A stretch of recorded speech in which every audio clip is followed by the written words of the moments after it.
Hello students, myself Deepak Zade. In this lecture, we will discuss a second method of solving problem of curvilinear motion. In previous lecture, we discussed about first method. That was called as XY component approach. Method 2 is what? Tangential and normal component approach. Maybe heard because in previous theory lecture, our first approach we discuss about how to find out tangential and normal component of acceleration. But basically क्या रहता है tangential component of acceleration and normal component of acceleration basically represents what? First जो component है number 1 is what? Tangential component of acceleration. ये क्या है? Tangential component of acceleration and is represented by what? It is represented by what? AT. ये जो component of acceleration है tangential, this is responsible for change in speed of particle. Again I will repeat, tangential component of acceleration is responsible for change in speed of particle. तो ये AT जो है is nothing but what? Change in speed upon time. Means आपका जो tangential component of acceleration है it is basically what? Change in speed. Change in speed upon what? Time.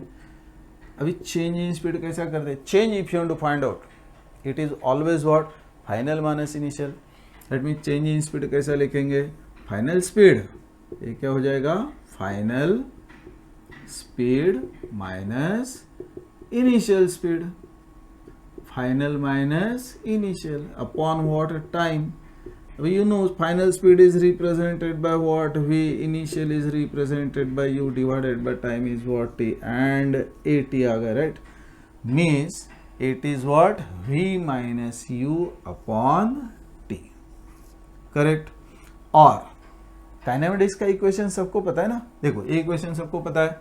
V equal to U plus A into T. 11th standard में हुआ है, right?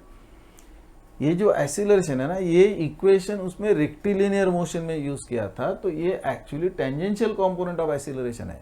But rectilinear में normal component of acceleration 0 रहता है. Therefore total acceleration ए जो रहता है वो root of a t square plus a n square, तो उसमें ए एन 0 है, तो a equal to what? 80. Therefore, instead of tangential component is written as only A. Actual equation is what? 80 tangential component into T plus U is what? V. V is what? U plus 80 into T. ये equation है basically. Okay? That means other equations जो है equations of kinetics, equations of motion, वो क्या रहता है? V square equal to what? U square plus 2AS. ये क्या है? 80 into what? Yes. Equation number 2. Third equation क्या रहता है? S equal to ut plus half AT square. तो A क्या रहता है? Tangential component of acceleration into T square. Clear? Why we are writing here A and not AT? Actual equation ये है, but rectilinear motion में an becomes 0, तो resultant acceleration a equal to 80. Therefore 80 is replaced by a. Actually वो 80 है. Clear? समझ में आ रहा है ना? इन केस अगर आपका स्पीड कांस्टेंट है, car is moving along a curved road with constant speed of 80 kilometre per hour. Speed constant है. स्पीड कांस्टेंट रहेगा तो क्या हो जाएगा? इनिशियल फाइनल स्पीड सेम है, चेंज क्या हो गया? 0. तो 80 क्या हो जाएगा? 0. That means what is important? इधर स्पेस है. Note. I will write here one note. ये दिख रहा है ना सबको? नोट. क्या नोट है? If speed of particle remains constant, speed of particle remains constant, then 80 क्या रहता है? 0. इससे will get number of problems, right? जिधर आपका 80 0 हो जाएगा. स्पीड कांस्टेंट रहेगा तो 80 0. दूसरा जो है वो आता है नॉर्मल कंपोनेंट ऑफ एक्सीलरेशन. अभी नॉर्मल कंपोनेंट ऑफ एक्सीलरेशन कैसा मिलता है? तो उसके लिए ये number 2. We'll find out now what normal component of acceleration. Normal component of acceleration we'll write as what? an, right? ये normal component of acceleration जो है is responsible for change in direction of speed, change in direction of particle. जो speed है वो change हो रहा है, right? तो 80 आ गया है, बट उसका अगर डायरेक्शन चेंज होते रहता है, राइट, तो normal component of acceleration is responsible for change in direction of particle. इसके लिए जो लास्ट इसमें जो डिस्कस किया था एक्स वाई कंपोनेंट अप्रोच में, how to find out equation of path, तो क्या रहता है? Relation between X and Y. Means equation of path अगर रहेगा, राइट, इक्वेशन ऑफ पाथ, तो इक्वेशन ऑफ पाथ क्या रहता है? Relation between X and Y. Means ये return as what? Y is a function of X. Equation number 1. ठीक है. अगर इसको डिफरेंशिएट करते हैं, if will differentiate y with respect to x, तो क्या हो जाएगा? dy by dx is what? f dash x. ये dy बाय dx क्या रहता है? सुनो, ये सपोज आपका है पाथ ट्रेस बाय पार्टिकल, ये आपका x एक्सिस, ये y axis, this one is what? Origin 0 0, ये y एक्सिस. पार्टिकल मूव हो रहा है एंड पार्टिकल रीचेस हियर, ये पॉइंट A है, having coordinates x and y. अभी अगर इधर मैं टेंजेंट निकालता हूँ, tangent, tangent to the path, tangent means what? दिख रहा है ना सबको? Tangent means what? Line which just touches the path, right? ये है tangent, this is what? Tangent. तो velocity of particle is always along tangent. ये भी हो गया, राइट? अभी dy बाय dx मीन्स क्या रहता है? स्लोप रहता है ना. How will find out slope of curve at this point A? तो फ्रॉम पॉइंट A एक हॉरिजॉन्टल लाइन निकाला इधर, ये ऐसा अगर निकालता हूं तो ये जो हुआ this is dx and this one is what? ये क्या हुआ? dy. और ये जो वेलोसिटी है इसका जो एंगल रहता है इज रिप्रेजेंट, वेलोसिटी का एंगल क्या लिखेंगे? Theta of v. नो इसका अगर tan लेते, tan ऑफ दिस एंगल, तो क्या हो जाएगा?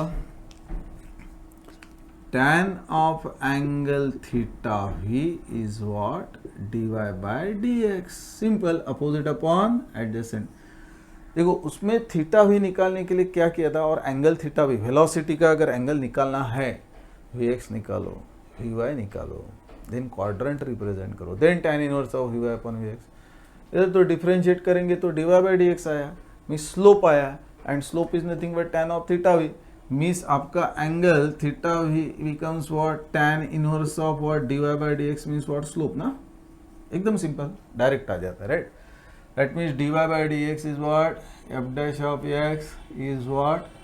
tan of theta v. आ गया इक्वेशन नंबर 2. इसको अगर डिफरेंशिएट करेंगे तो D square Y upon D X square is what? F double dash x.